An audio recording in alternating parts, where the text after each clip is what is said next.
Space between us, you and me, this place we dreamed up. You go outside to feed the meter until I next see you. I'll keep moving till I see you cruising in, and I am an average dancer. It's not the point that I am after.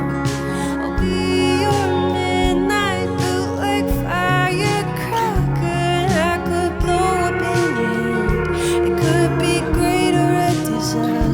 That's the point that I am after.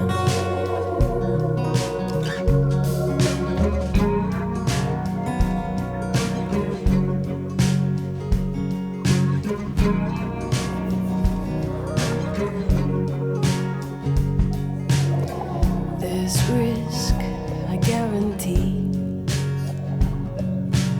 and there's skin you tend to bleed. But I'd rather be fighting a losing battle than to live with me in my shadow. There's always a chance on the way for a win, and even a small one.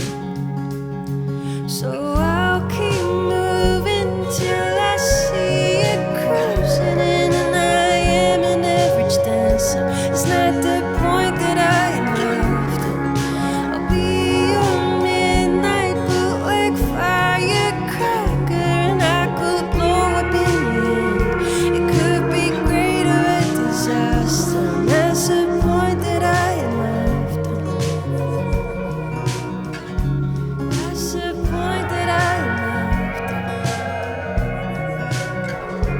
That's the point that I am after. Yeah, that's the point that I am after. Ooh, that's the point that I am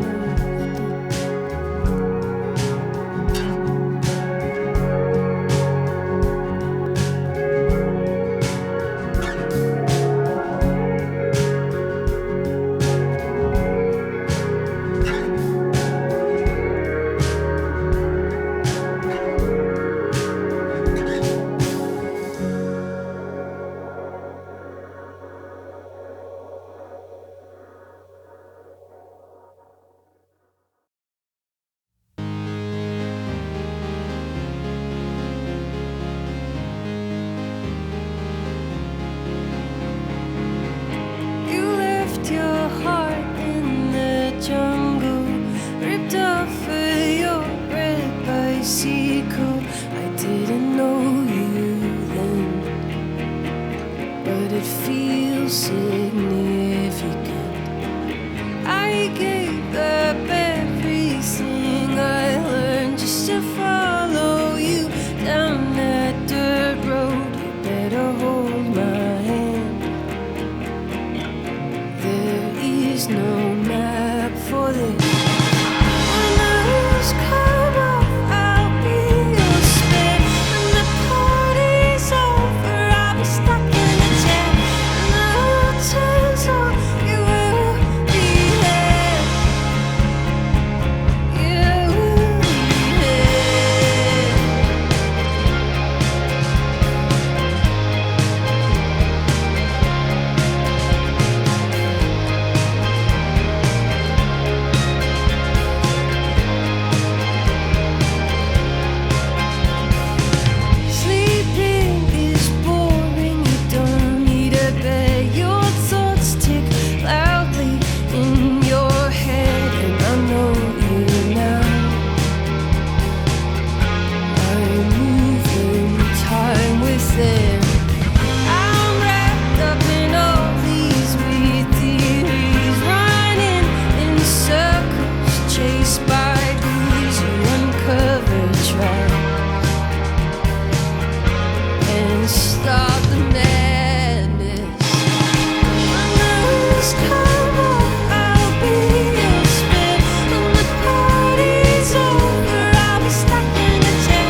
come off, I'll be your spare. When the party's over, I'll be stuck in a chair.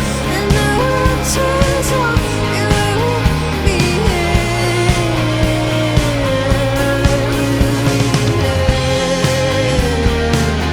I will be there. I will be there.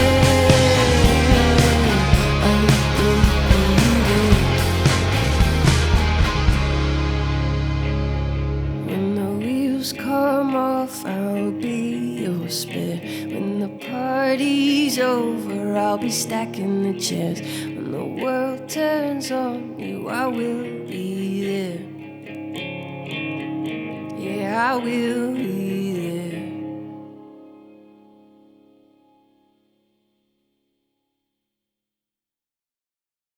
Hey, I'm Jill Riley from The Current. It's another in-studio session. We just had an in-studio performance from the Australian group Middle Kids. So welcome to The Current. Welcome to St. Paul, Minneapolis. Thank you. Thank you. Very happy Nice. to be here. Yeah. Yeah. So you're on tour with Manchester Orchestra and Jimmy Eat World. How has that been going? It's been awesome. It's like a dream run. It's big for us. It's like 30-something dates, and just, this is our first bus tour, so pretty cool. But yeah, we've been fans of them for a long time, so it feels very special to be out with them, and they are amazing musicians and people, so we really hit the jackpot. Okay. Oh, well, and I should say, by the way, Hannah and Tim and Harry, Middle Kids, right here. I just kind of jumped right into it there. So now, okay, your first bus tour. So, I mean, like, you're on, like, you've got a tour bus. I mean, this is like, you've taken it up a notch. Oh, yeah. It's official. We're a band. Yeah. And now you're officially, Look at me now, Mom. Yeah. after all these years, you're a band. But you know what? That kind of feels like kicking it up another level, especially when you're out in another country, here in the U.S. So, what have been some highlights so far of having this kind of space to travel? I just feel like I have a full permission to be a diva now. So, Right. It's like You've created a monster. Star power engaged. I don't really lift a finger anymore. But something that's been really good to like combat that energy is that our bus leaked urine all over our luggage. So, it's like you're in the tension of keeping yourself humble, and then, so it's good. Life gets you. All right. So on the road, as the opening act for, Jimmy Eat World and Manchester Orchestra. And so, I mean, probably bigger theater shows and amphitheater shows. What has the crowd been like on the tour?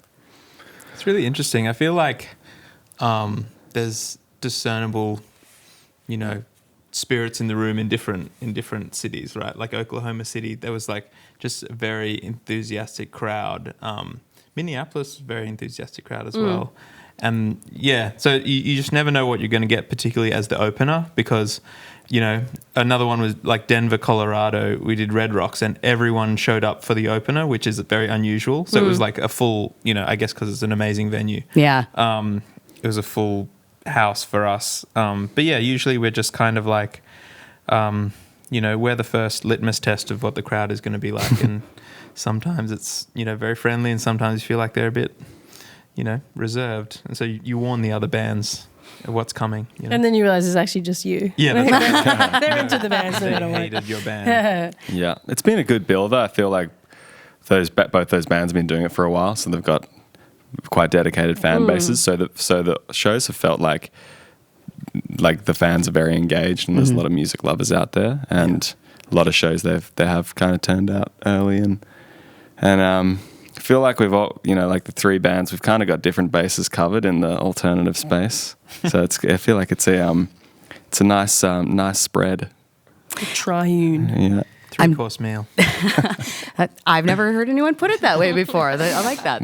I'm talking with the band Middle Kids here on The Current. Going back to, now maybe you haven't been at it 30 years like Jimmy Eat World, but, going back to the year 2016 with that debut single. I mean, from there, it's just like things have really been happening, been moving. 2 full-length record, 2 EPs. I know that a couple new songs are out. We've been playing one of them, which you performed today in the studio.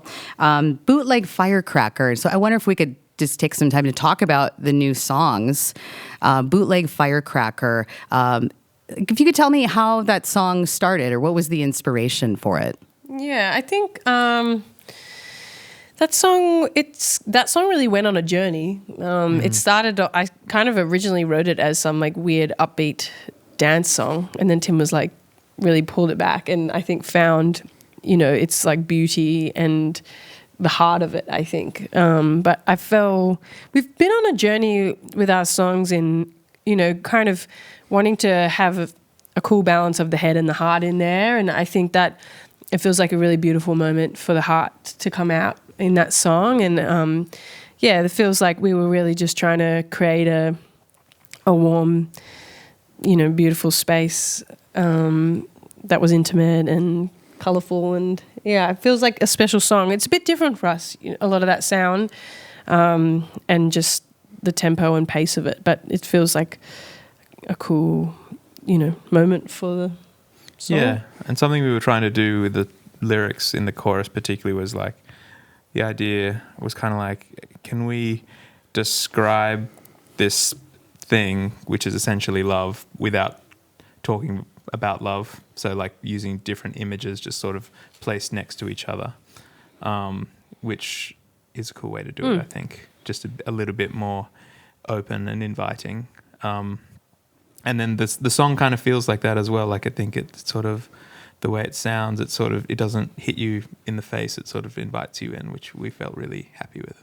Yeah, because with, I guess, the idea of fireworks or a firecracker, I mean, that can, I guess, hit you in the face. I mean, literally. But also, I mean, if you're talking about love in that sense, I mean, that can be something that's kind of a big, like initial explosion, like a firework. And then, then it also settles. I mean, is that part of it too? Like, the fizzle. I hate to say the love is going to fizzle. Of course, now you see like my point of view in the world, but there's lots of ways it can be taken. Even just like the danger, like we were talking about, like backyard fireworks, right? It's like everyone, you get taught that they're dangerous, but they always draw people.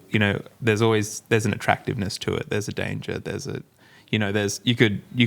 there's 50 metaphors for fireworks and love, I think. Yeah, it's quite multifaceted, and we really like that about it, because I think everyone's experience of love is very different and vast, and it's, it also can be painful, but and also extremely beautiful. But I think, we're always asking the question, what is love? And that was a cool way to explore that. Yeah.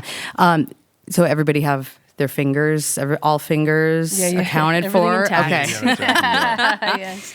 Now here, around the 4th of July, the fireworks season, I think, starts 3 weeks before and 3 weeks after. That's been my experience living here. When people gather for fireworks, I mean, in Australia, like what's kind of the biggest event that you find that people get together for fireworks? Well, fireworks aren't really like legal in a lot of parts of Australia, so there's only like licensed companies. So it's like, big kind of like, I guess, parties. There's a big like New Year's Eve one in Sydney where we're from. That's the one. And like they'll put like, it looks amazing, like on the harbour bridge, they'll like load it up with fireworks and, have barges in the water and just they pop off. So that company who does those New Year's Eve fireworks, they did the fireworks in our video clip for the song. Oh, okay. I was going to ask if you like happened to catch a fireworks show or if you had to, hire a company and make it happen. So yeah, talk about that music video. Well, they had, so we shot it out on a farm outside of Sydney, and it was supposed to be at sunset, and they had 2 pallets of basically $5,000 worth of fireworks on each one. Our entire budget. So we had 2 takes, right? And then we get there and it starts snowing, and which is very unusual in Australia. Like not unusual here. Freak snowstorm. Yeah, so we were just out there in the snow, and we used the second take, and it just ended up being really magical. And they'd timed the fireworks to the song, so it was, there was just a lot of faith that would all look good. We had no idea how it would look, so we were just performing the song, looking away from the fireworks, and the director Toby Morris did an amazing job. Yeah, and you would almost have to be looking away from the fireworks. It's like, okay, we got one shot here. Yeah, It's like, yeah. I know. Yeah. as you're oohing and eyeing, it's like, no, we need to get back on track. I'm here in the studio with Middle Kids, currently on tour with Manchester Orchestra and Jimmy Eat World, talking about the song Bootleg Firecracker, and also another new song. So you've got, 2 new singles out now. So can you talk about Highlands? Yeah. Highlands, we released it last week, maybe? I don't know. What is time? But I feel like you guys say especially last when week you're on every tour, week it's like, what for is the last time? Yeah. month. It's crazy. But yeah, it's cool. This song's got a lot of energy. Our friend refers to it as a yearncore song. Yearncore. Yearncore, I haven't yeah. heard that. Yeah, What does that mean? Well, it's just kind of like full of longing and intensity. Which, this song's got a lot of unhinged howling at the moon. So I feel like that kind of makes sense. But it's just kind of, this song just, to me, just kind of like goes and then collapses in a heap at the end. But I feel like originally used the image of Highlands, like the Scottish Highlands, being a space that it was like always an image for me growing up. Some of my ancestors are from there, but kind of as a free place. And I've always wanted to be free, but I've never really felt free. I'm trying to always get free, but I want that one so bad. yeah, come on. And yeah, there's like a lot of imagery of feeling stuck in your home and where you've come from, and how often we can long to be somewhere else, but often that's actually just a spiritual journey, like to find that inner freedom, but we can project it onto where we are, So yeah, we really like this song. It's fun. It's so freaking fun to play. It reminds me, there's something in the spirit of the verses that feels like that song "Your Heart Is an Empty Room" by Death Cab for Cutie. It's kind of that teenage feeling of just sort of wanting to get out and get out of the house and be out there in the world. You're looking for something, So the band based in Sydney, are you all from Sydney, or are you from like smaller towns around there? I just wonder if anybody has like that small town experience. Oh, interesting. We all kind of grew up in Sydney, but Yeah. I feel like that experience is also a suburban experience. It's like that feeling of, and really it's just anywhere you feel like the real life is somewhere else, and maybe it's better to say it's a domestic experience. So yeah, we have the suburban version of that. Yeah. The grass is always a little greener. Yeah. That's right. But yeah, like you said that it was more kind of about the journey, because you can change the place and then like like it could just be the same. You're still you in same that place feeling. with all your stuff. Yeah, exactly. Yeah. So that song is called Highlands. So Bootleg Firecracker, Highlands. And I don't know that you have an answer for me, but I wouldn't be doing my job if I wasn't asking if this is all sort of leading toward an EP or a new record. How dare you? I know. This would be one of those interviews, it'll be like Middle Kid storms out of the interview. Right. For absolutely no Yeah, that's reason. We're not at liberty to say yet where this is all going. Okay. I mean, We've got more singles. We're just going to keep making things. yeah, we have a collection of songs. Yeah. Look, Well, what do you call a collection read of between the lines. songs? Yeah. We've got a library we've been sort of adding to periodically. It's sort of like you keep them all on record, kind of. Okay, I see. But, there are times where it's like, maybe this is just a single, or Right. does this belong on a record? Oh yeah. No, there's a collection of songs we made. We flew to England last year and recorded with this producer John Gilmore, who we adore. So we had a very special time making some songs with him. So it definitely feels like they're a part of a family that we're excited to kind of keep sharing. Okay. Yeah. More to come. More to come on that. We'll see what happens. In the studio with Middle Kids, Hannah, Tim, Harry, thank you so much for coming in. And safe travels the rest of your journey on your very luxurious tour bus. Hopefully there are no more accidents with anything leaking onto luggage. Oh, It's all right. We're up for whatever. Makes me feel like more of a rock star, just smelling of urine. Anyway, so. That's the quote for the. Yeah. You use feel a that little as the more gag. underground. Yes. All right. Well, take care. Thank you so much. Thank you. Thank you. All right. You are listening to The Current. The Current is public media made possible thanks to member support.